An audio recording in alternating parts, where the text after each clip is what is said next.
Hello, friends. This is your host, Adnan Ali, with you with exciting, motivational, and lovely personality for this episode. I am a big fan of David Rendall. A couple of years back, when I attended his keynote speech, a few minutes before that speech, I got a call from my home and there was some emergency. And that emergency was as such that it could have, mm, took me like 2 to 3 days to recover from that. But as soon as I went inside the hall and I was so mesmerized, the kind of world that he took me, I completely forget about the emergency that has happened. So he's such a enthusiastic, motivational speaker. I'm a big fan of him, and I'm so excited that he is with us today, all the way from United States. I'll just give you a brief introduction about David. David, during the last 15 years, David Randall has spoken to audiences on every inhabitant continent. Its clients include the US Air Force, Australian government, and Fortune 50 companies such as Microsoft, AT&T, United Health Group, State Farm, and so on. Prior to becoming a speaker, he was a leadership professor, stand-up comedian, and nonprofit executive. In between presentation, David competes in ultra marathon and Ironman triathlon. David has a Doctor of Management degree in organizational leadership, as well as graduate degree in psychology. He is the author of 4 books: The 4 Factors of Effective Leadership, The Freak Factor, The Freak Factor for Kids, and Pink Goldfish. Very warm welcome, David Randall, to our show. Thank you so much, and it's so honor and so privileged to be here with us. Likewise, I'm excited to be here with you. I'm excited to hear that story. Where was it? Where were we when? Where was the event that we were at? What country were we in? It was in Dubai, and Yeah. you came in American. Some university was there. I don't remember exactly the name of that Yeah, university. it was hosted at, I think, at American University there. Yeah. Exactly. And from that day, I'm a big fan of yours. Your books, your style, your keynote speech. I remember each and every word of that speech that you delivered. That about 90 minutes or so speech. Yeah.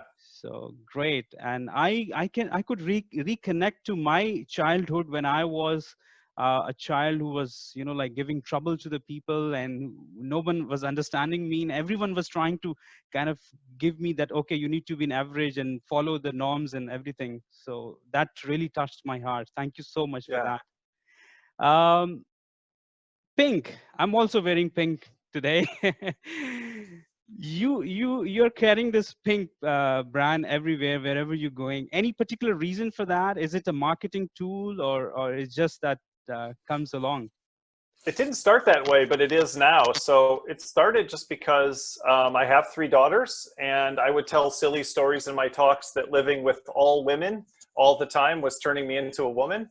And so I was just being silly and just trying to bring in a little humor, especially when my audiences were mostly female and I was one of the few, if only, men in the room. But then it turned into really branding. I mean, it started small with a pink shirt, almost exactly like the one you're wearing, and I would wear a black jacket over the top. And then I got some pink shoes, and then I got some pink pants, and then I got, pink glasses and pink shirts and ties. I mean, I even have tattoos now that are pink. Wow. And for the exact reason that you just mentioned, we just started this interview, and your first question was, what about, all the pink?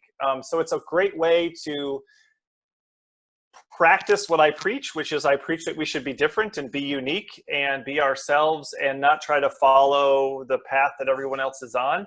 And if I'm going to be talking about that, I need to be living it as well. And so this is a way for me to demonstrate the kinds of things that I'm talking about, and it ends up being very effective. So I didn't start it knowing that it was going to have any kind of branding magic.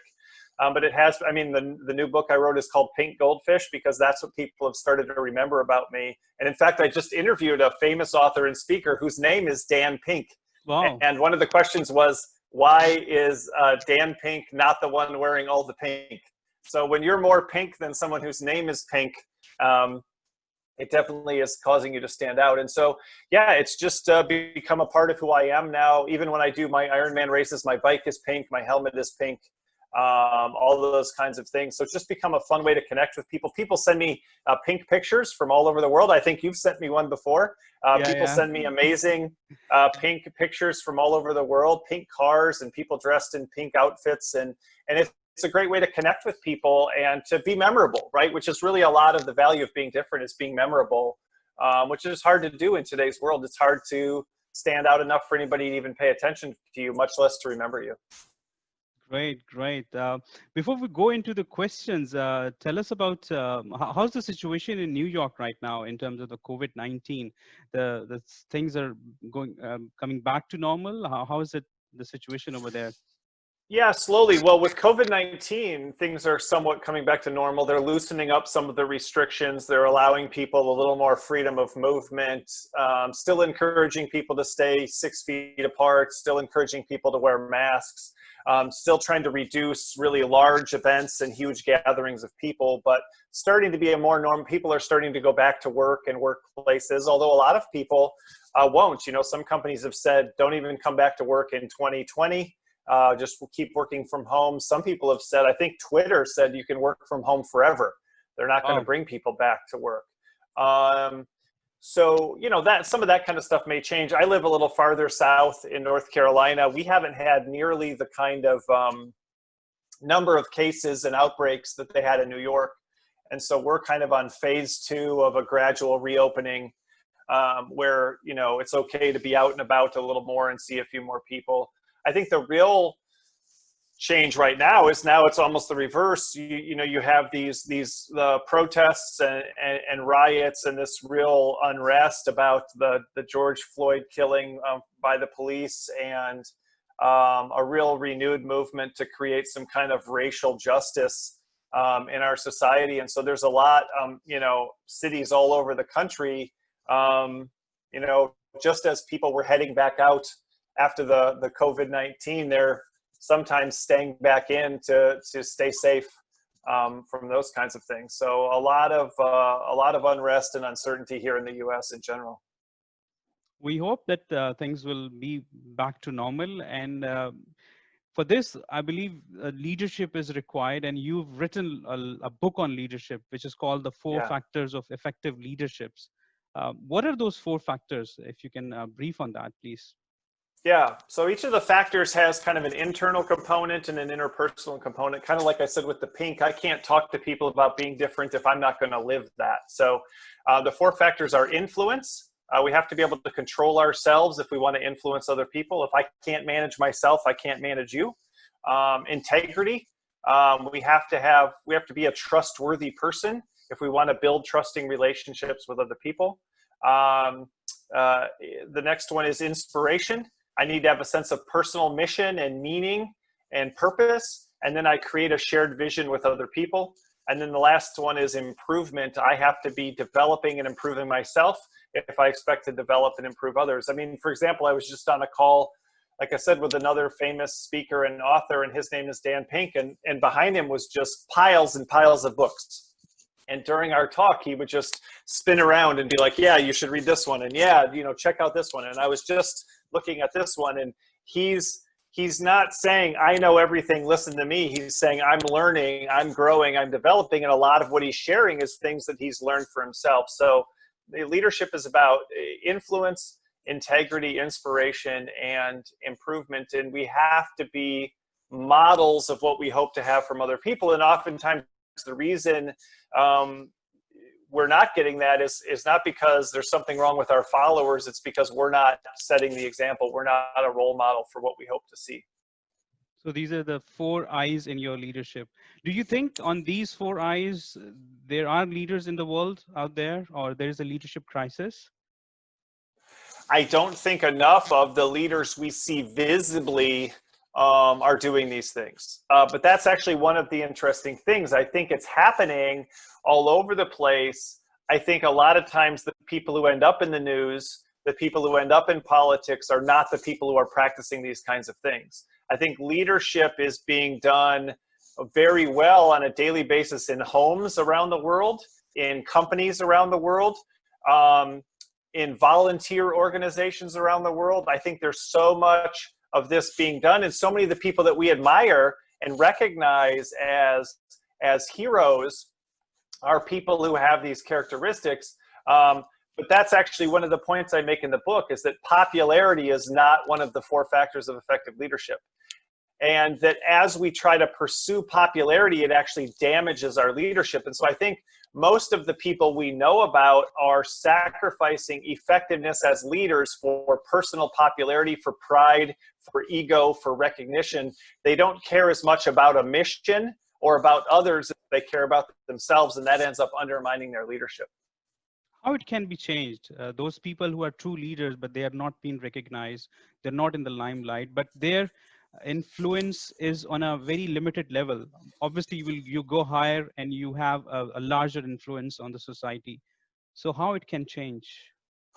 Well, I think it changes through those relationships that they have with people. If I'm a good parent and I lead my family well and I develop my children well and I teach them well, then I think those people have the potential to then maybe, for example, go into politics or take on leadership in an organization. So I think it happens by building relationships and doing the best we can on a small scale with the people that we know in the communities that we're in, and then gradually expanding that influence. So for example, just in my own life, I'm talking to you in Dubai. I did a webinar in Bahrain when this pandemic first started. I just 2 days ago was doing a keynote in Australia.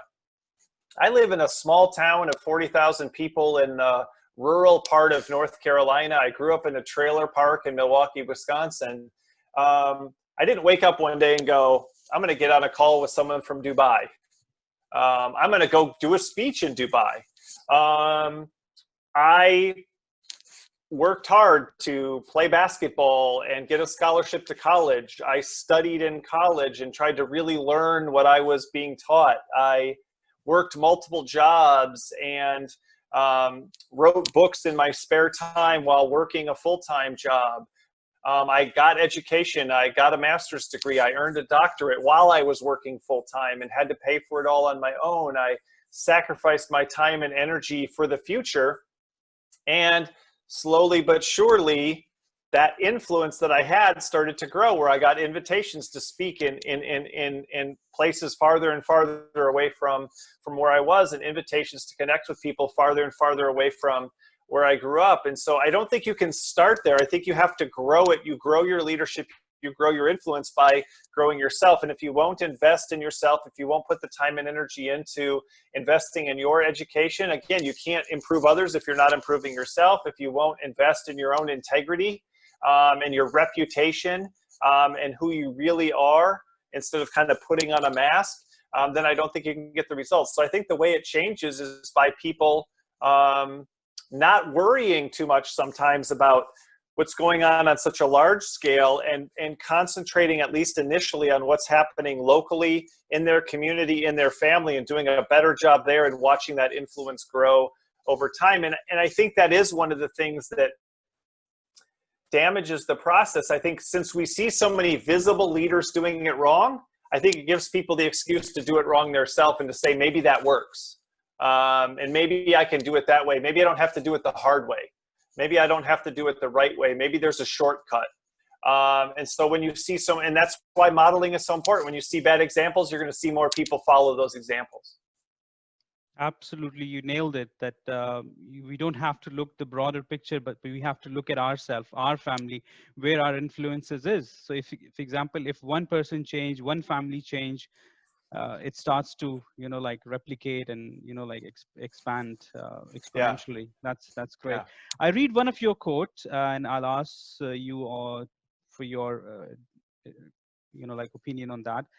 The characteristics that make us weak and weird are the same ones that make us strong and unique.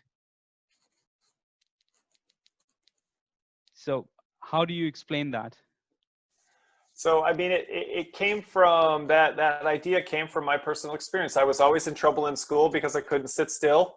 and be quiet and do what I was told. And 3 of the things that are really valued in school by teachers especially are sitting still, being quiet, and doing what you're told.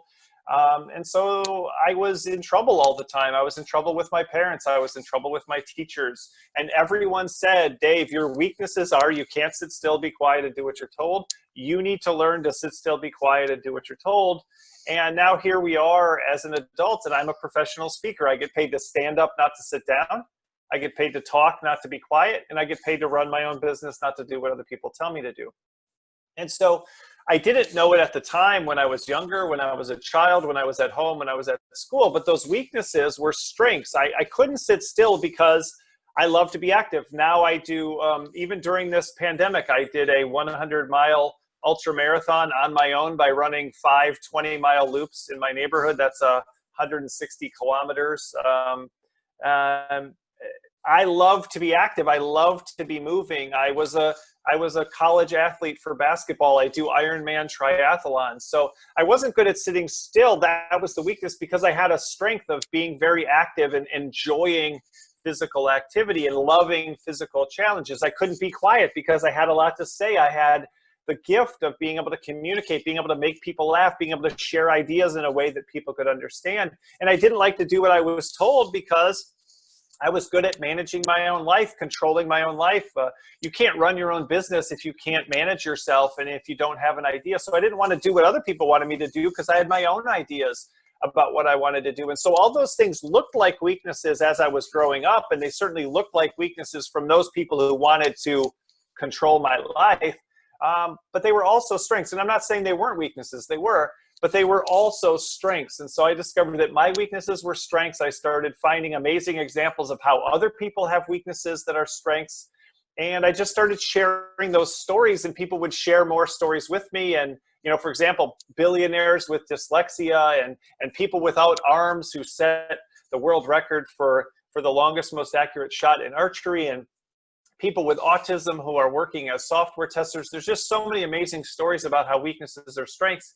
That I started talking about it. It really resonated with people to the point where the only talk I was doing from all my talks and all my books was freak factor, freak factor, freak factor. People wanted to know how weaknesses were strengths. They wanted to know how their weaknesses were strengths. So I designed an assessment where you pick your strengths and weaknesses and you see the relationship between those strengths and weaknesses.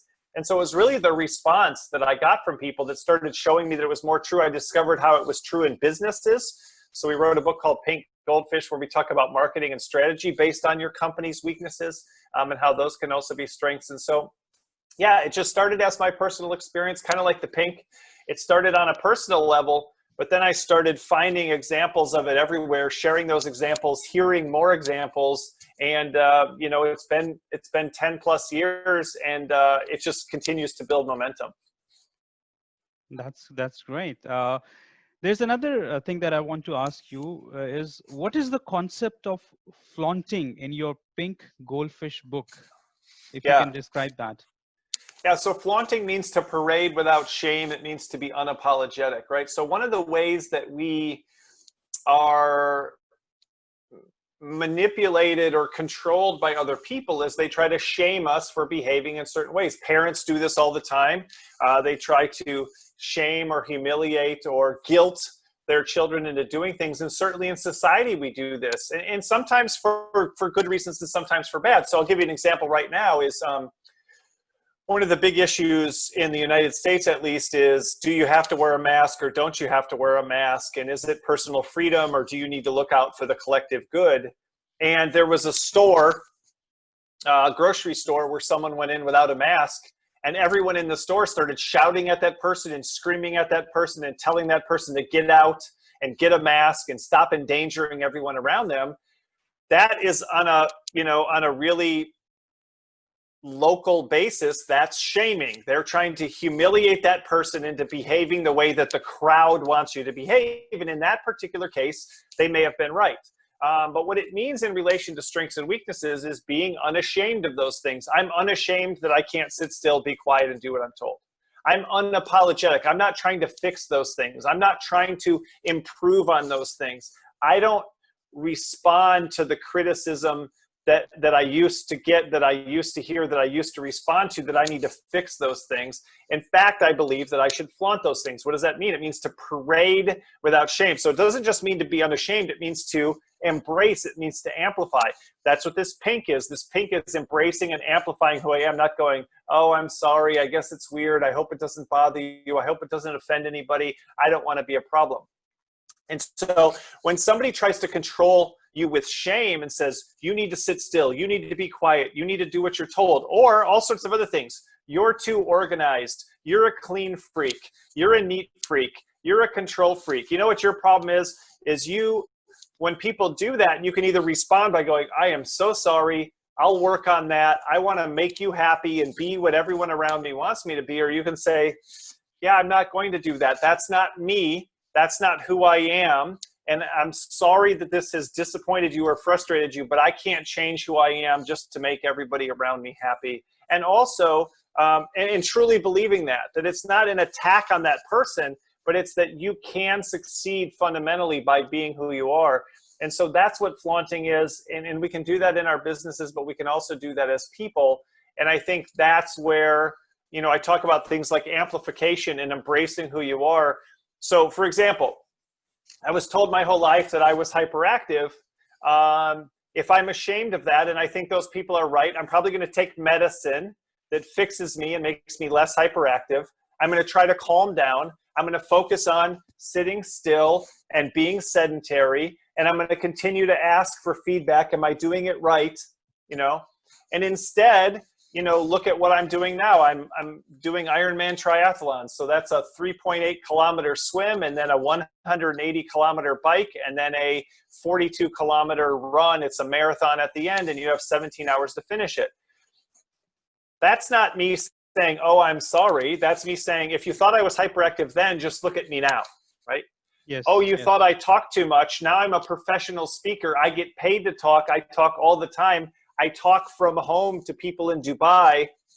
I'm going to make a living from talking. So not only am I not ashamed of it, I'm embracing it and amplifying it. That's flaunting. And I'm proud of who I am. And I'm not going to let you shame me into changing who I am just because you prefer me to be a different way. There was a lady in Australia one time who met me for the first time before a presentation, and her instinctive response was, she said, "You're too tall." I'm 6'6". I'm 2 meters tall. What do you do with "you're too tall," right? I mean, I can't fix that, right? And so again, I can go through life kind of trying to be smaller and feeling weird and feeling awkward, or I can be proud of how tall I am. I can stand up straight. I can put my shoulders back. I can have good posture. I can tell funny stories and integrate how tall I am into interesting things. How tall I'm not are you? ashamed. I'm 6'6", so 2 meters, 2 meters tall. And 6'9" in heels, yeah? 6'9" in heels, yeah. And so you know, that's what happens is she wasn't, you know, if she put some thought into it, she didn't think I was too tall, but what she was saying is I was weird. I was really big. It made her feel small. She'd feel better if I wasn't so weird. And that's what the world around us does. And flaunting says, I'm not going to let your discomfort influence how I live my life and what my identity is. There's a bigger picture than that, and that's how I'm going to make my decisions. And your quote is, I remember, if you try to be great at everything, you will end up being great at nothing. Yeah. So this is your own quote, yeah? And sooner or later. Well, it's a paraphrase of something that probably other people have said as well. But yeah, I mean, because we're going to get a constant onslaught of, you know, you're not good at everything. I'm not good at everything. So our weaknesses, the list of our weaknesses is always going to be really, really long. Yeah. And the list of our strengths is always, you know, I got a master's degree in counseling psychology. The diploma, you know, is right there. And when I was at the graduation, a guy graduated with his doctorate in physics, and he studied the flow of air around lawnmower blades. And in that moment, I went from feeling like, wow, I know a lot, I'm a master, right? To saying, wow, I didn't even know that anybody was studying the flow of air around lawnmower blades. And this guy has a doctorate in it, right?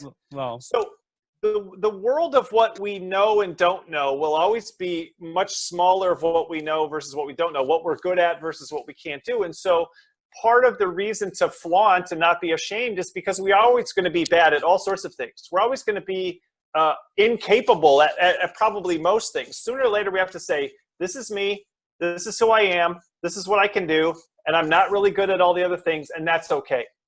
So And I don't need to respond to that criticism from other people. absolutely. So accept what we Yeah. have in our kitty, in our mind, our talent, whatever it is, and just stop listening to the criticism and start focusing on and improving on that strength. And I believe Yeah. you've given one great example of that pharmaceutical company who was making that cough syrup. You remember that? Yeah, Buckley's. Yeah. Yeah, so Buckley's cough syrup is from Canada, and they wanted to expand into the American market, but the problem is it tastes terrible. It tastes so bad. I had a Canadian man in my presentation one time, and when I put up the slide before I even said anything about it, he started swearing about the cough. He had post-traumatic stress disorder from having that cough syrup when he was a child. And so usually the way a business would respond to that is make a new and improved flavor, make a minty flavor, make a light flavor, make a bubblegum flavor, whatever it happens to be. And instead, they flaunted the fact that it tasted terrible. They had commercials that said, people swear by it and at it. It tastes awful because it works. Wow. And think about that, right? They were bragging about how terrible it tastes. And even more so, they did an advertising campaign where they had people in a pretend taste test. They had people blindfolded, and they were sipping on some Buckley's, and then they would sip something that was labeled like trash bag leakage. And it was a fake taste test, but they were joking about how terrible it was. And when the person would take off their blindfold, they'd say, that's the one I want. And it would be the trash bag leakage. I mean, it would be something so horrible. And they're saying, if you think it's bad, it's even worse than you can imagine, right? And that's flaunting, and their market share went up, their profits went up, their success went up, because there's at least a significant part of the population that feels like when you take a medicine that hurts or tastes terrible, it's probably working. And so they didn't try to make it better. They bragged about how bad it was, and they had a lot of success. And that's a great example of flaunting. They went farther in the direction, and they were unashamed and unapologetic about what people told them they should definitely fix. Wow. I mean, this reminds me a recent incident with me when I went for I called someone for a radio audition as a RJ, and they said, okay, we heard your audio, but your style is not our style. Our style is different. I said, okay. And I moved on. So I hope I'll get something, or I'll start something of my own, like this channel that I've started. So yes, that's true. One quote that I liked about your book as well, you mentioned about sometimes the opposite of a good thing is a good thing. What is it? Yeah. So, everybody says they want to be different. And yet when it comes down to it, we tend to copy what other businesses do. We tend to copy what other people do. And so people act as though, or talk as though, good ideas are hard to find. And I think they're not. I think the problem is that if we see something that's working, we think that we need to follow that, because the opposite of something that's working would be something that's broken. If we see something good, we think the opposite of something good is bad. If something's right or good, we think the opposite of that would be something that's wrong or that's bad. And so what I try to show people is that the opposite of a good thing can be a very good thing. I mean, I tell these jokes about how tall I am and how hard it is for me to use the airplane bathroom. And then I have people come up to me who are very short who say, wow, I never knew it was good to be short before. The opposite of tall is short. But they said, I never have any of those problems in an airplane, and I have plenty of room to stretch out and plenty of room to lay down in my seat. And it's fantastic to be short. I never thought of that because I didn't realize the downside of being tall. I always thought if I was taller, that would be better. And so one of the simple examples of that is there's a company called Little Mismatch, and they sell socks, but they don't sell socks in matching pairs. They sell socks in sets of 3. And none of the socks match. Some are longer and some are shorter. They're different colors and different patterns. And they focus mainly on doing that for girls. But recently, my parents bought me some socks from Dwayne Wade. He's a famous NBA player with the Miami Heat. And he put out a fashion collection, and my parents got me some for Christmas, and they're mismatched as well. They sort of coordinate, but they're not, they're not the same sock on your left foot as your right foot. And so that's the opposite of a good thing can be a good thing. Almost every pair of socks on earth is sold as a pair of socks. In fact, that's how we talk about it, a pair of socks. And we match those socks. We spend time after the laundry making sure those socks are matched up with their appropriate pair. And then meanwhile, somebody's selling mismatched socks and selling socks in sets of 3. And so that's a viable business. And in fact, how hard is it to stand out in a business where all the socks match? It's really hard. And what are you going to do? Make your socks match better? Or there's very few things that you can do, but the mismatching was a way to stand out in a world, in an industry where everything was the same. And so that's an example. Matching is great. Matching is fine. My tie matches my shirt, and my shirt matches my headphones. But that's actually something that I realized with the pink, is my watch band doesn't match, and you can even see there, and it doesn't match my ring. And the pinks are always a little bit different because there's so many different kinds of pink. And so I thought, well, I'm already defying the expectations of what a man is supposed to do by wearing so much pink. So what if I wore mismatched pink? And what if I wore mismatched socks? Sometimes I wear 2 different shoes. They're the same style of shoe, but they're 2 different colors pink.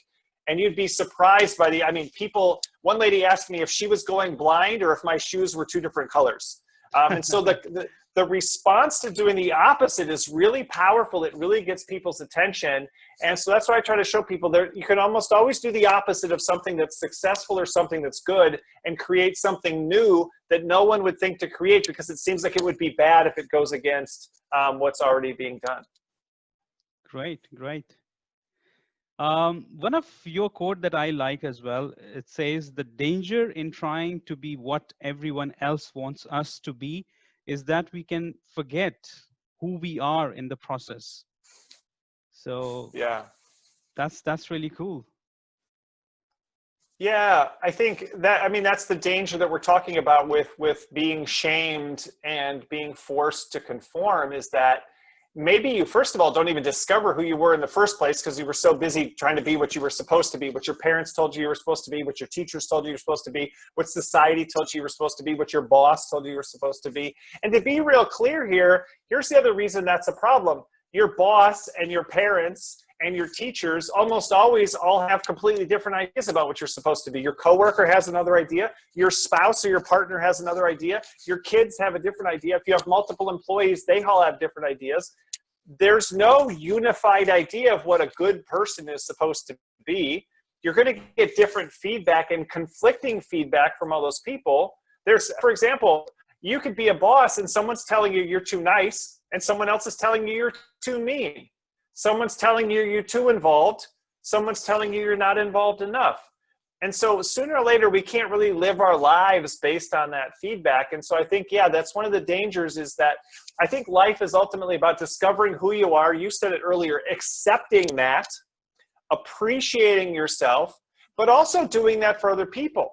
That your job isn't to shame people into behaving the right way. Your job isn't to humiliate people and push people to conform to your way of doing things. That we should be accepting of others. We should appreciate people who are different.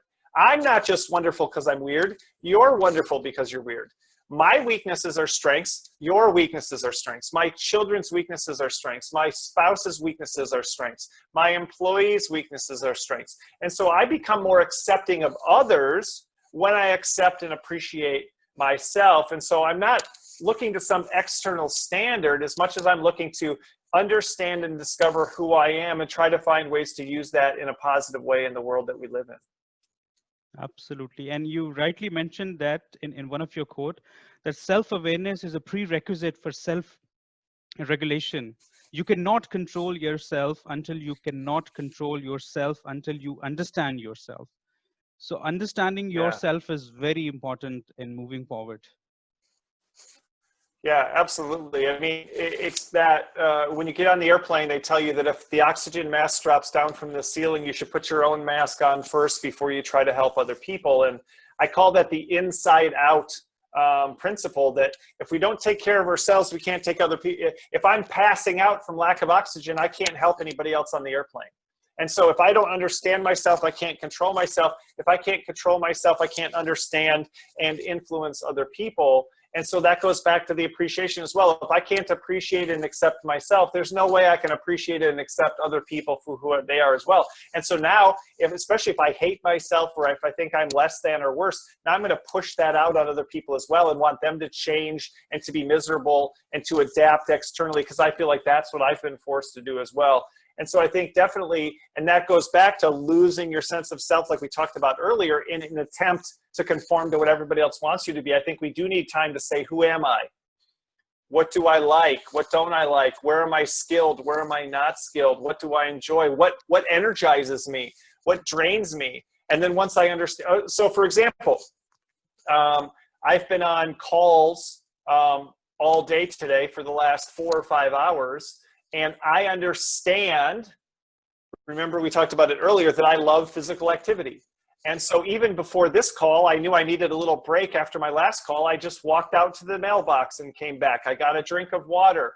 I needed to move around a little bit. And as soon as we're done with this call, I'm going straight upstairs to get on my exercise bike, because I know that I need a certain amount of physical activity and that that's good for me. And so I'm looking for, okay, where do I fit that in? I've been sitting too long.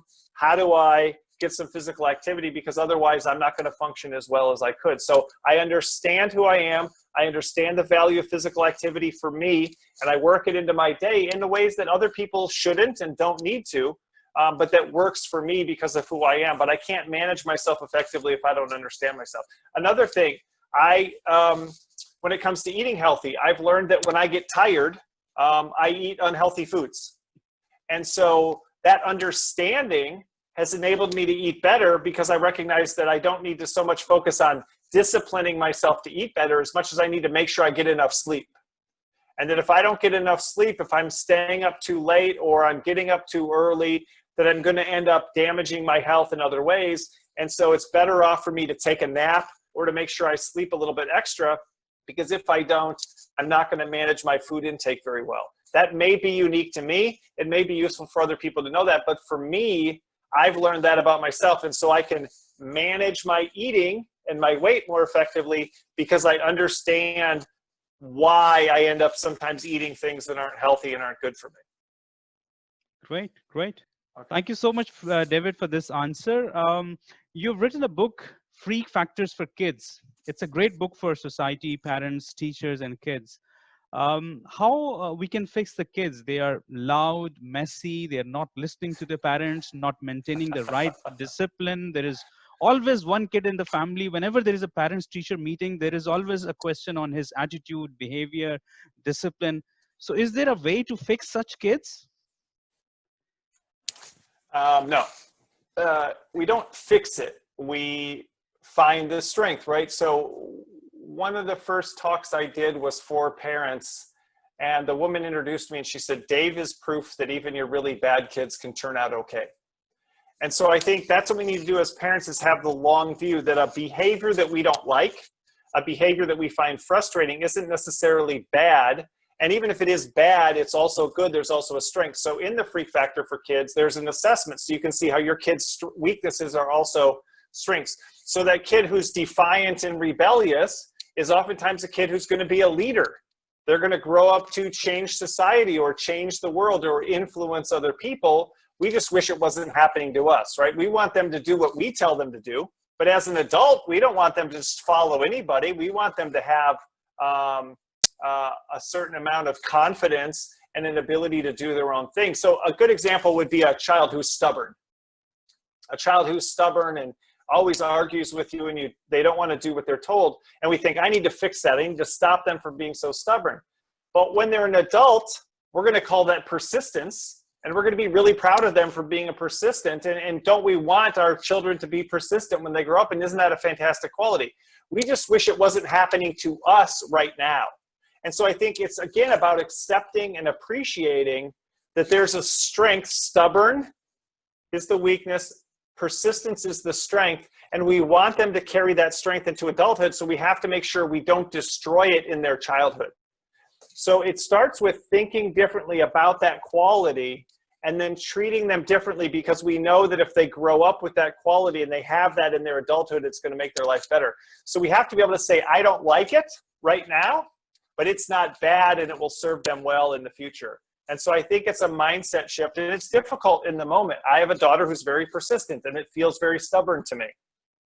But I know that her persistence is going to make her successful. And so I don't feel like my job as a parent is to constantly sort of fix that quality in her. And you mentioned discipline. I think that's another great example. Pavarotti is a famous opera singer, and he said, people praise me for my discipline, but it's not discipline, it's devotion. Wow. And so I think what we want to teach our kids isn't so much to have discipline as much as it is to find something that they truly love, that energizes them, that taps into the best of who they are, where it doesn't take discipline. It doesn't take discipline for me to go out and run long distances because I love to be outside. In fact, it was hard for me during the lockdown to not be able to be outside and be as active as I had been previously. I love to get on stage and do my speeches. Nobody has to force me to do my job. It doesn't take discipline. I could have told you, no, I'm too busy to do this call. I want to do this call. I enjoy this. I want to influence people. I want to share these ideas. I hope they're useful. I have a mission to help people have better lives. And so I think discipline is overrated. I don't think we want our kids to be disciplined. We want our kids to find something that they're devoted to do something that they can't stop doing, that they can't not do, and that they can use their unique gifts to make the world a better place, not fit kind of our definition of parents of what a good kid is, or what success is as an adult.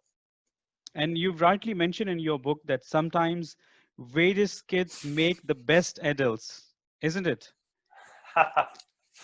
Yeah, I mean, my youngest is the hardest to deal with, and I think she may end up being the most successful, but we've also seen that over and over again. The problem children, so many entrepreneurs that I meet, and that's how I met you, through Entrepreneurs Organization. They're the ones who hosted the event. So many of the entrepreneurs were troublemakers in school.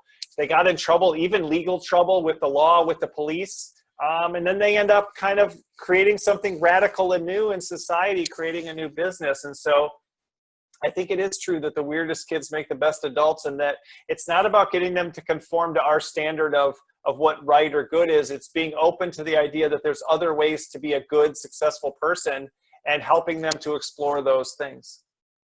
Great. David, how you are different from your parents while dealing with your own kids? Oh my goodness, so much different. My parents were very much the opposite of what I recommend. They were very authoritative. They were very demanding. They were very critical. They were very punitive. They believed they gave the school permission to give me a spanking, to physical corporal punishment when I was in 8th grade, when I was 12 or 13 years old. Wow. They would punish me at home for things I got punished in school for.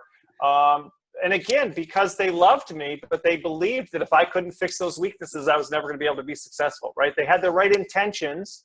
They just had the wrong framework. And so, yeah, they couldn't have been more different. They weren't trying to help me discover who I was. They had very strict religious beliefs about what good was, and very strict cultural beliefs about what good was, and wanted me to conform to those beliefs. And for a very long time, were worried about my future, and were worried about what I was going to do. And a few years ago, I was able to purchase them, buy a house for them so that they would be able to retire.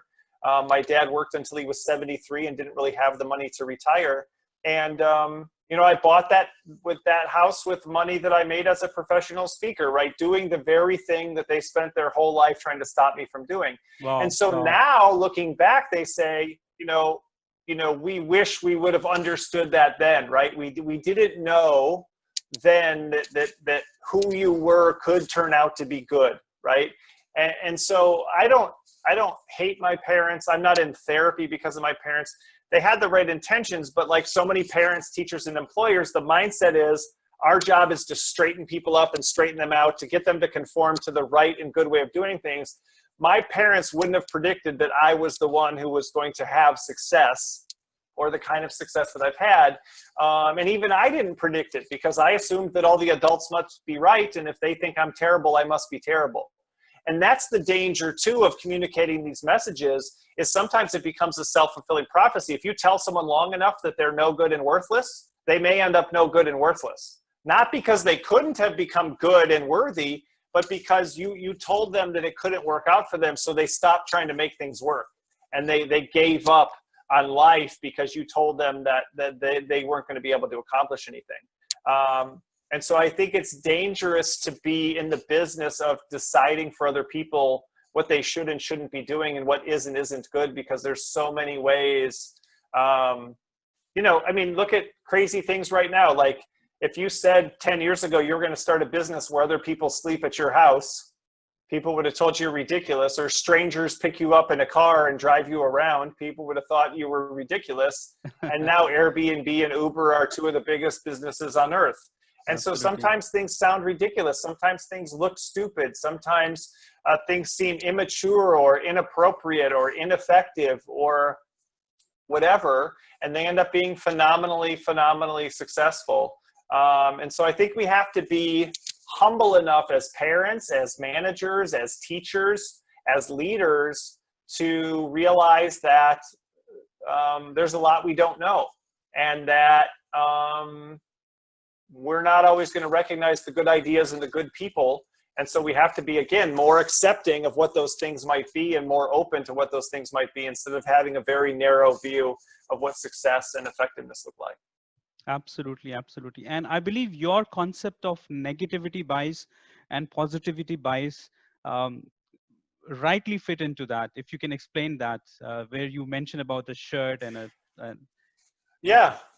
Negativity bias is a psychological concept that says we tend to see what's wrong instead of what's right in any situation, even if what's wrong is really, really small and what's right is really, really big. So simple example of that is if I had a big, let's say black stain on my shirt, a big ink stain all over my shirt. If I had that on my shirt, the people watching this would be like, what's wrong with that guy?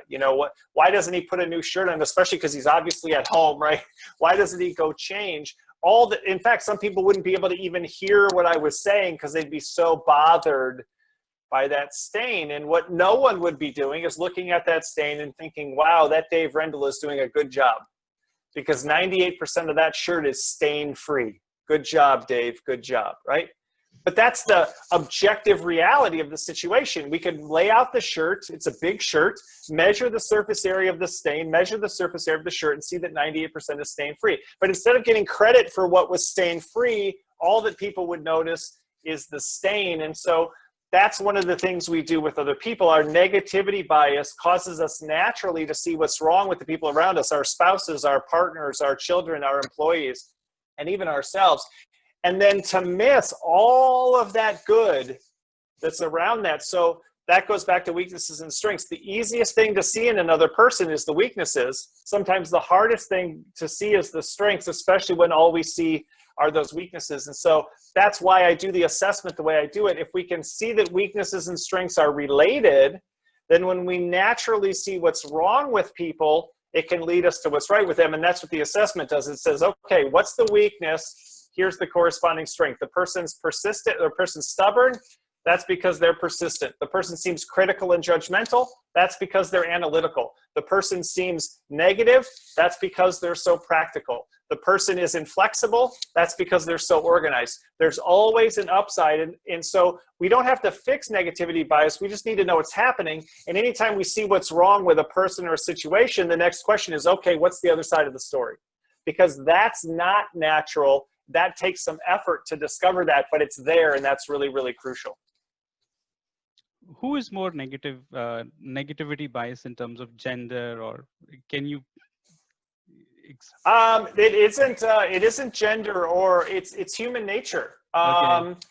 and it's important. So if I run on trails outside, and I've done it all over the world. If I'm on a trail and I see a poisonous snake, I need my brain to focus on the negative. I don't need my brain to say, hey, 98% of the trail is snake free, right? So negativity bias isn't, this isn't optimism versus pessimism. This isn't looking at the bright side or looking at the bad side. it's our natural sort of, even almost physical awareness of negatives in our environment. And we need our brain to work that way, or else we would die. You know, if I'm in the water and there's a shark, it doesn't matter that most of the ocean is shark free. It matters that right now there's a shark near me and I need to get out of the water. And so it isn't person to person. It's a fundamental way that our brain works to keep us safe and to keep us alive. And yet it doesn't always suit us in other kinds of situations when it comes to, for example, getting to know other people and understanding them effectively. Great, great. Some very quick question, David. What is your definition of happiness? Happiness is knowing who you are and being able to use your unique strengths to make the world a better place. I think when I understand who I am and I can use the best of who I am to contribute to the lives of other people, I think that's happiness. My definition of leadership from the 4 Factors of Effective Leadership was leadership is a relationship that produces positive change in ourselves, in the lives of others, and in the world. And I think the freak factor kind of builds on that and says that, happiness and fulfillment is about knowing who I am and being able to bring the best of who I am into the world in order to create those positive changes and able to contribute to the lives of other people. I'll give you an example. I did the same talk that you saw, I did in Western Australia one time, and this woman came down out of the crowd after the talk, and she said, "My daughter has dyslexia, and now we have hope." Right? Wow. That's happiness, right? That's amazing. That's fulfillment. I got in trouble because I couldn't sit still, be quiet, and do what I was told, but then I amplified those things and embraced those things, and instead of being ashamed of those things, I flaunted those things. I told that story.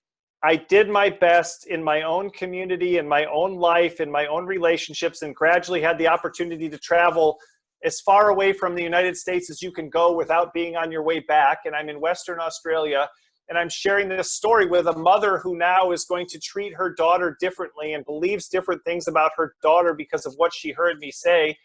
That's fulfillment. My life matters because who I am and what I can uniquely contribute makes the lives of others better and improves the lives of others. And I think there's nothing, it's the reason I would do an interview like this, because the belief is that hopefully what I share will either touch your life or the life of one of the listeners, to where without me ever knowing, their child or one of their employees, somebody emailed me the other day, he came to my talk, and then one of his employees was having trouble with her son, who was graduating from high school and going to college. And her son was really struggling and felt weird and felt isolated and felt like a failure. And so this guy gave the book to his employee, my Freak Factor book, to his employee. She gave it to her son. He read the book. It changed his life. It changed him so much that his mom was like overwhelmed. She came back into work and was thanking her boss for sharing the book. He managed to send me an email about that, and I had tears in my eyes. I mean, what a gift to be able to reach out and touch a person that I'll never even meet, and to improve the life of somebody 3 steps away from anybody that I've ever even met in real life.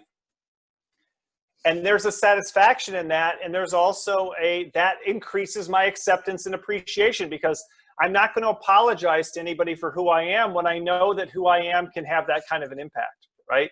Wow. So it increases my acceptance and my appreciation for who I am, and it increases my passion for sharing this message with other people. So I think that's what happiness is really. And if I hadn't done that, if I had learned to sit still, be quiet, and do what I was told, that woman in Australia wouldn't have hope for her daughter with dyslexia. That son in Connecticut wouldn't have a new perspective on who he was. And I know that that's happened in more cases than just those. And so it inspires me to keep doing what I do, and to share it with as many people as possible, which is why I'm on this call with you, because I'm passionate about this message, and it's simply who I am, and it's what I need to do. And it makes me happy, and it fulfills me, and hopefully it contributes to the lives of others. Absolutely, absolutely. And we really appreciate your time, David. How do you define success? I think I define it the same way. I think that success is happiness and fulfillment. I think it's making a meaningful difference in the world. It's sharing who you are with the world in a way that makes the world a better place. And so I think it's the same thing.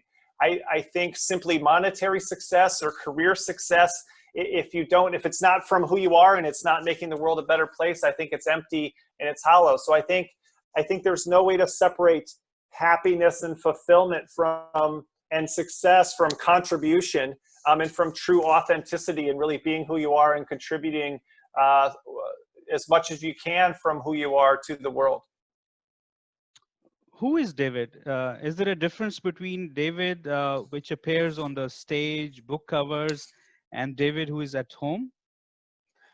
No, and I think that's part of the authenticity of it as well. Like I said earlier, I feel like it's my responsibility to live the message that I share, and to demonstrate the things and model the things that I teach. And so somebody actually said that to me once. It was another presentation in Australia, a different one. And I did a short presentation and then we had lunch and then I was going to present more after lunch. And during the lunch, I was sitting at a table with some of the participants and somebody said, "Wow, you're the same kind of person sitting with us here at this table as you are when you're up there on the stage." And so I think that's fundamental to my message. This isn't a mask. This isn't pretend. I didn't have to get ready for this interview and pretend to be like someone that I'm not. And I think that's part of happiness. I think part of happiness is being able to be yourself on a daily basis and not having to pretend, not having to say, what am I supposed to say? What should my answer to this question be? How do I get this person to like me? I think there's something freeing about being able to be yourself and not having to worry about those kinds of things and knowing that it's going to work and that it's going to be effective. So no, as much as I possibly can, there's no difference between the person I am on stage and the person I am at home and the person I am on the airplane and all of those kinds of things.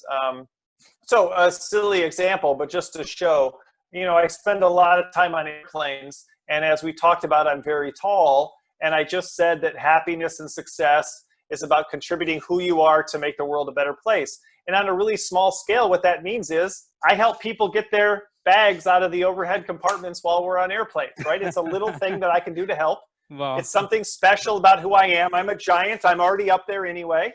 And so I look for opportunities to help people with their bags, whereas a lot of other people are busy being irritated that people are so slow, and I'm up there going, hey, who needs bags? I'm up here. I can help.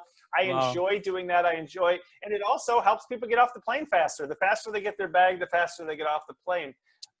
And so that's just one small example. So my audience isn't watching. No one's filming that. I'm not going to get any credit for that. That's just part of who I am, and that happens whether I'm in front of a crowd or I'm not in front of a crowd. And the pink is all the time too. That's why I showed the tattoos. This isn't a show that I put on and then I go, I wear black all the time in real life. And in fact, that's part of it as well. When I do my Ironmans, I have a pink bike and I have a pink helmet and I have a pink outfit and I have pink shoes. And that's part of the pink tattoos. There's always going to be pink. My wedding ring is pink. This isn't a costume that I wear on stage. This is a fundamental part of my life and who I am. And it's something that everybody in my neighborhood would be able to tell you about me. Everybody in my family would tell you the same thing. They wouldn't say, oh no, that's Dave's, like it's my, like if you're on a football team or you're on a basketball team, you have a uniform, but then you don't wear those clothes, obviously, when you're not there. It's not like that. This is part of who I am. Perfect. You talked about home. One of my friend who is a speaker as well, and he said that I am like that split AC who is very noisy outside. And when he comes home, it's just silent, and then the wife and the kids, they are talking, and he's silent. So, what about you? Yeah, I mean, the job is to be talkative. That's what being a speaker is. But right, I speak when I'm on stage, but I'm not incredibly talkative when I'm not on stage. Yeah, and it's not a fake thing. I love it when I'm on stage, there's something about that though. Like that's my job. That's what's necessary in that situation. But yeah, I think people might be surprised that I'm quieter. I can be very much, again, it's not an act, but I don't need to be talking all the time. I don't need to be communicating all the time. I don't need to be telling people stuff all the time. Yeah, And when I'm on the airplane, I'm not talking to the person next to me. I'm oftentimes listening to my headphones when I'm comfortable staying at a hotel alone and not being with other people. I'm happy to listen to my kids or my wife talk about things. I'm not always chatty. So yeah, that's I'm a kind of a balance of introvert, extrovert. I'm happy being in front and talking to people and being the center of attention. I'm also happy to be on my own and doing that's one of the things I like about long distance racing is I like being out on my own and just exploring and being by myself and not being with anybody else. You're a successful person as family guy. What's the secret of being a successful person in your marriage? Like the whole time that you're with your wife and kids. Yeah, we just had our 25th wedding anniversary Wow, a that's few days great. ago. Congratulations. Yeah, thank you.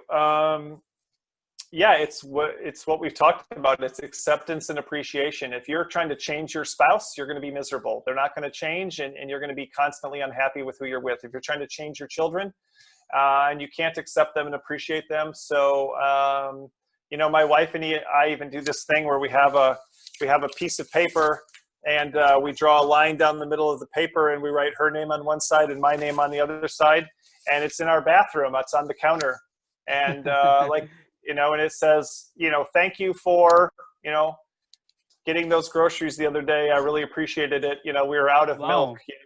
Wow. Thank you for, taking the time to call the Wi-Fi provider and tell them that we were having difficulties with our internet. Thank you for, taking the dog out when the dog was barking during my presentation yesterday. And she does the same. And so it's that consistent appreciation. It's looking for ways to make sure you're not taking that person for granted. And you're not trying to, again, turn that person into your definition of what a good person is. Sooner or later, you're married, you made that commitment. And the question is, how do you appreciate and accept the best parts of who that person is? And again, recognize that your natural tendency is going to be to see the weaknesses, to see the negatives, and to miss the strengths. And so it's your job to reframe that and to reinterpret those weaknesses as strengths. And so that assessment is really powerful for husbands and wives. It's really powerful for partners, and it's powerful for parents too, because I think that's the key to being a good parent is the same thing, finding that strength, finding that somewhat hidden strength potentially sometimes, and accepting and appreciating our kids for who they are instead of thinking, we need to turn them into doctors or lawyers or something, regardless of what they want to be. Great. David, you're an athlete. What keeps you going for such hard sports like ultra marathon, triathlon? And I didn't even know the meaning of ultra marathon, like what exactly it is, and triathlon. So tell us about that, please. Share your experience. So ultra marathon is anything beyond the marathon distance. So it's running anything beyond the marathon distance. So marathons are 26.2 miles or 42 kilometers. Ultra marathons start at 50 kilometers or 31 miles. That would be the shortest ultra marathon. And then they go to 50 miles, and then they go to 100 kilometers. And then they go to 100 miles, which is 160 kilometers. And then there's even ones that are multi-day. Like there's the Marathon des Sables, which is 250 something kilometers through the desert and over sand dunes and, in very, very warm conditions. So they really are almost unlimited. There's people who run across countries. There was a person who ran across the entire Sahara Desert. And so they're really unlimited, but it's anything beyond the marathon distance. And so what keeps me going? What keeps me going is I like challenges. I like to push my limits. I like to find out what I can do. And I just enjoy the process. I enjoy being outside. I enjoy being in motion. I enjoy being alone. I enjoy getting stronger. I enjoy the feeling of movement. And so it's just a fundamental part of who I am. I ran that 160-mile race a couple weeks ago. And in order to recover, I told myself that I shouldn't run for 7 days. And that was really hard for me. It Wow. was hard to not run for 7 days. It was hard to rest and relax because I really, and so yesterday I went out for my first longer run out on some trails outside. And it felt amazing. It felt good. So, I mean, I think that's part of what I was saying earlier about discipline and devotion. I do it because I love it. I do it because I enjoy it. But it's also good for me, right? And so I think that's the thing. I think the things we love and the things we enjoy can also be good for us. They're not always. And so I think that's another part of this is looking for positive ways to express our characteristics instead of negative ways to express those same characteristics. So a simple example would be, let's say I really enjoy physical fighting and violence. Well, certainly to hit my wife or hit my children would be a terrible expression of that. But being a professional boxer, being a professional MMA fighter, doing karate or other mixed martial arts, taekwondo, where I get to wrestle and I get to fight and I get to grapple and I get to use my strength, there's positive aspects of what could be a negative characteristic. Does that make sense? Wow. And so it's not just expressing who we are, it's looking for positive expressions, because almost everything can be expressed in a negative way, right? Absolutely.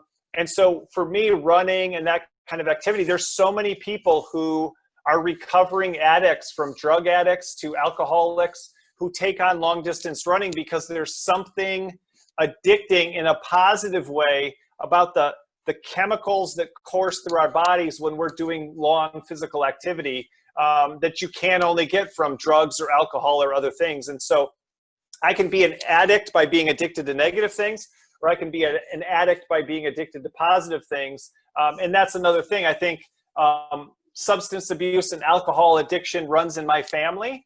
And so I think I try to be busy doing good things so that I don't end up getting involved in bad things, if that makes sense. And so if I'm busy running, I'm not overeating, I'm not drinking, I'm not smoking, I'm not tempted to do drugs. I'm getting my high. It sounds silly, but I'm getting my high naturally instead of having to abuse substances.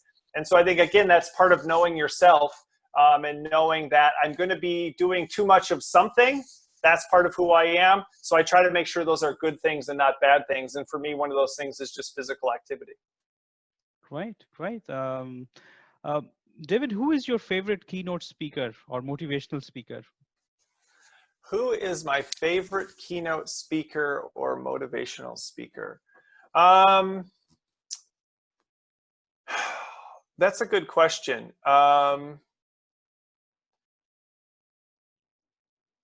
It's hard because I don't see a lot of speakers because usually I'm at the event and I'm preparing and I'm doing mine and those kinds of things.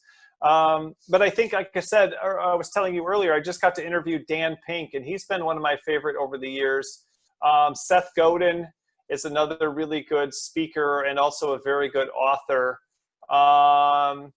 Malcolm Gladwell was a surprisingly good speaker, even though really he's not so much a speaker as he's an author. But his stories are so compelling that when he shares them verbally, it's really, really, really interesting. So those are probably my top three, because as I think about it, there's very few that I really remember. There's very few that really stand out to me. And those are three that I admire and that I think do it really, really well. Great.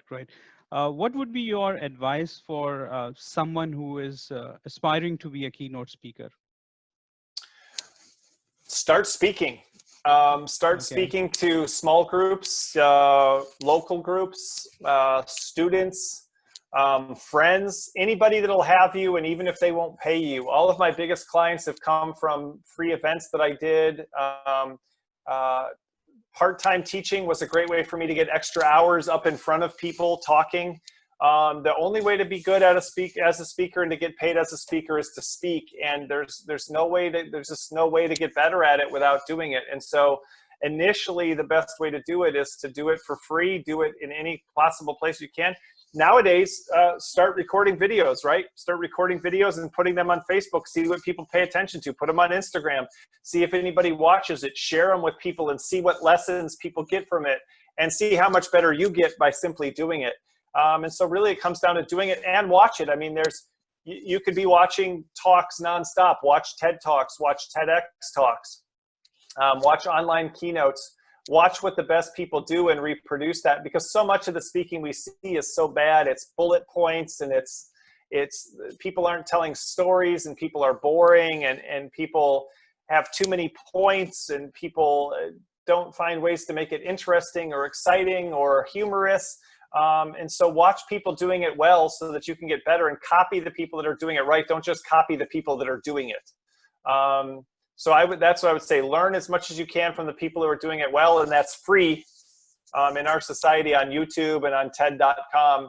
And but then also get out there. Don't wait forever to have the best speech or have the best idea. Just there's groups every day that need a speaker for their monthly event, for their weekly event, for their local community event, and just start volunteering to speak and start building from there. And then my other piece of advice would be write a book. You need to have something to say, and if you write a book, you've documented that you have something to say, and people will take you more seriously as a speaker. There's a reason, there's a cliche that that person literally wrote the book about it. Wow. And so if you want to talk about leadership, write a book about leadership. If you want to talk about personal success, write a book about personal success. It's also a great way to make money when you're not getting paid to speak. So when you're doing that free talk, you can sell your books in the back of the room. You can tell people about your books. You can ask the people if they'd buy a book for everyone in the room, even if they can't afford to pay you to speak. You can you can sell your book online. It's another way to make money. So I think writing a book is a key part of being a successful speaker. And then once you write that first book, you can write more books because you got that first one out of your system. So what's your story? You've written a book first and you started Keynote later, or how was it? Or is it parallel? Kind of parallel. I was a college professor, and I had a doctorate in leadership, and I was teaching leadership classes. And so then I wrote the book, and I was doing a small amount of speaking, just like I recommended, on the side, oftentimes unpaid, but separate from my teaching. And I wrote the book, and yeah, the speaking business was kind of growing, as I wrote that first book. And I think the first book definitely helped with that. And then certainly the Freak Factor was really part of a breakthrough for me. That book was really valuable. And then that speech was something that was really compelling to people. And again, so those have kind of grown together. But certainly the speaking is a far bigger part. I think the book it gives people also, it's that value that people can take with them, that people can share, because you can't be everywhere all the time. Absolutely. But for me, speaking is far more important than the book. I've made far more money as a speaker than I've made selling the books. But the book is valuable in a different way, and it also gives you credibility as a speaker that you just can't really get in any other way. David, what are the main ingredients of a great keynote speech? It needs to be focused. I think too many keynote speeches, somebody tries to do 7 things. They try to teach you 5 things. They try to teach you 3 things. They try to talk to you about all sorts of things. I think a good keynote speech has one main point. So mine, I say it over and over. What makes us weird also makes us wonderful. What makes us weak also makes us strong. And I do a bunch of things, but they all come back to that same point. So I think a good keynote speech is crystal clear.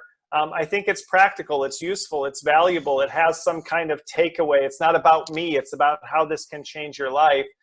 And I think the other thing is it just has to be interesting. It has to be surprising. It has to be unusual. It has to be funny. It has to be something, because how are you going to get people's attention? Everybody's sitting in the audience with the entire internet in their hand.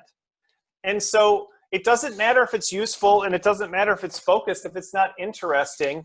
And I think interesting comes from having some kind of unusual perspective, having surprising stories, having humor where people are just enjoying paying attention. There has to be something that gets people's attention. And I think too often this goes to what we've been talking about. People give speeches like other people's speeches that have the same elements as everybody else's speeches, and it's boring. because people have heard that story before. They've heard that example before. They've heard that lesson before, and they're just not interested. They don't care. And so I think it's our job as an effective speaker to grab, I mean, we have that phrase, grab people's attention. You can't expect it. You have to go out and take it, and you have to get up there and assume that people have a lot of better things to do than to listen to you. And you have to give them a reason to listen.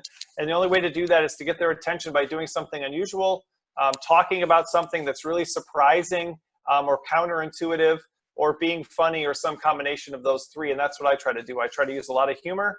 I give stories and examples that people haven't heard before and that wouldn't make sense by themselves. And also, seem unrelated. I'm talking about dyslexic billionaires, and then I'm talking about software testers with autism, and then I'm talking about drive-through restaurants, and then I'm talking about airplane bathrooms. There's no way that somebody came in going, oh yeah, I've heard all this before. It's very unusual. It's very different, and it gets people's attention. Great, great. David, we planned this conversation for 20 to 30 minutes. And I think hey, now, if you keep, I'm a talker, so if you keep asking questions, I'm gonna keep answering them, right? I think it's almost 90 minutes or more, close to that. Yeah. Great. I mean, I really enjoyed it, each and every bit of this conversation. So many aha moments for me, and I believe people who are listening right now, definitely, I'm sure it can change lots of people's lives, especially parents, especially society, especially kids who are having problem. Like the kind of setup we have, the kind of school system that we have, Yeah. and it will definitely. I mean, this is the need of the hour. People like you are, like you're angel. You are spreading love. You're giving them the awareness, and it can change so many people's life. I mean, people who, like in certain societies, kids are so fed up with their parents or with the society or with the expectations that the schools have, they even commit suicides. And with this kind of change of perspective about their personality, looking at them that yes, they are human, but they are different. So they're not wrong, but they are different, and we need to treat them the way. So hats off to you, David. I really appreciate you. God bless you. You are great. I mean, I'm loving each and every moment of this conversation. Thank you so much. Thanks. Well, I appreciate it. Any final message for today's conversation that you want to share with the audience? The way I end my speeches is with a quote from E.E. Cummings, and it kind of summarizes my mission in life. So he says, "We do not believe in ourselves until someone reveals that deep inside of us something is valuable, worth listening to, worthy of our trust, sacred to our touch." And so that's what I try to do with my audiences. I try to show them that deep inside of them something is valuable. Oftentimes, the very thing that they've been taught for their whole life is the most worthless thing about them. That it's not worthless, that it's valuable, that it's worth listening to, that it's worthy of our trust, sacred to our touch. And what I hope people do after they hear the Freak Factor message, after they learn that weaknesses are strengths, after they learn about appreciation and acceptance, is that they become a person who reveals to other people that deep inside of them is something valuable, worth listening to, worthy of our trust, sacred to our touch. That they do that with their coworkers, they do that with their employees, they do that with their spouse, with their children, that they do that for other people as well. And that's, again, going back to your question, that's success, that's happiness. If I can create a world where people reveal to other people that deep inside of them, past the point where most people can see, that deep inside, beyond where maybe even they've been able to see for themselves, is something valuable, worth listening to, worthy of our trust, sacred to our touch. I think that's a better world, and that's my goal, is to create a world in which as many people as possible are doing that every single day. And I think that's a better world, and that's a world we all want to live in. Wow, lovely. I believe these minutes will be the assets of my life, and people who are listening right now, it will be an asset to their life as well. Thank you so much, David. I really appreciate you. I salute you for your motivation, inspiration, your wisdom, and your thoughts. Really, it opened my eyes, and it opens everyone's eyes as well. Thank you so much for your time. So friends, with David Rendall, we learned a lot. I believe if we can take only one message from this conversation, that will be great. And with love and care. Take good care of yourself, keep safe, and keep everyone safe around you. Take good care of yourself and take good care of everyone who is around you. And we'll be back with another exciting speaker, motivational speaker, or a personality who is making a difference in our lives. Thank you so much for being with us.